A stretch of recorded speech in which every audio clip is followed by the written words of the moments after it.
ఎంతో ఉన్నతమైన ఆశయాలతో ఏర్పాటు చేసిన ఆంధ్రప్రదేశ్ రెసిడెన్సీ స్కూళ్ళు జూనియర్ కాలేజీల పరిస్థితి తీసికట్టుగా మారింది. ఉత్తమ ఫలితాలు సాధిస్తున్న కూటమి సర్కార్ నిర్లక్ష్యం కారణంగా ఆ స్కూళ్ళు కాలేజీల్లో పనిచేస్తున్న సిబ్బంది ఆర్థిక కష్టాలు పడుతున్నారు. విద్యా సంస్థలంతా టీచింగ్ నాన్ టీచింగ్ స్టాఫ్కు జీతాలు ఇవ్వకపోవడంతో పాటు విద్యార్థులకు డైట్ ఛార్జీలను సైతం చెల్లించలేదంటే పరిస్థితి ఎంత దయనీయంగా ఉందో అర్థం చేసుకోవచ్చు. 4 నెలల క్రితం బడ్జెట్ రిలీజ్ ఆర్డర్లు ఇచ్చినా నిధులు విడుదల కాకపోవడంతో అధికారులు దిక్కులు చూస్తున్నారు.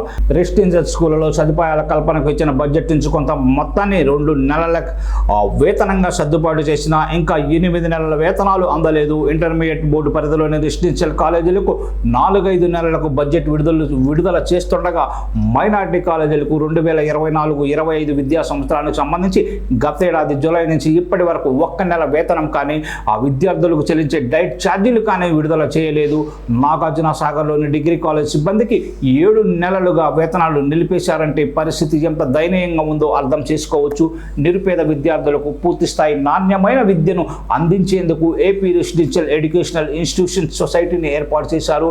దీని కింద 50 రెసిడెన్షియల్ స్కూళ్ళు, 11 జూనియర్ కాలేజీలు, 1 డిగ్రీ కాలేజీ నిర్వహిస్తున్నారు. ఇవన్నీ పేరుకు ఒక సొసైటీ కింద కొనసాగుతున్న స్కూళ్ల నిర్వహణ పాఠశాల విద్యాశాఖ, జూనియర్ కాలేజీలకు ఇంటర్మీడియట్ బోర్డు, డిగ్రీ కాలేజీకి ఉన్నత విద్యాశాఖ నిధులు ఇస్తున్నాయి.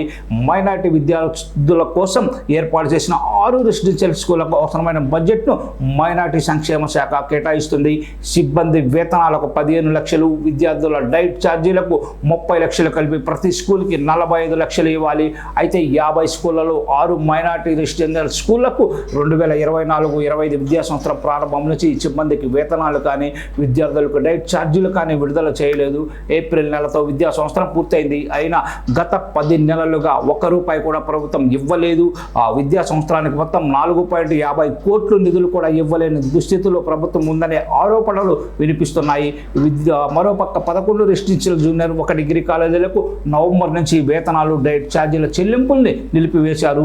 జూనియర్ కాలేజీలకు నెలకు 1.20 కోట్ల చొప్పున 7.20 కోట్లు, డిగ్రీ కాలేజీకి 30 లక్షల చొప్పున 1.80 కోట్లు ఇవ్వాల్సి ఉంది.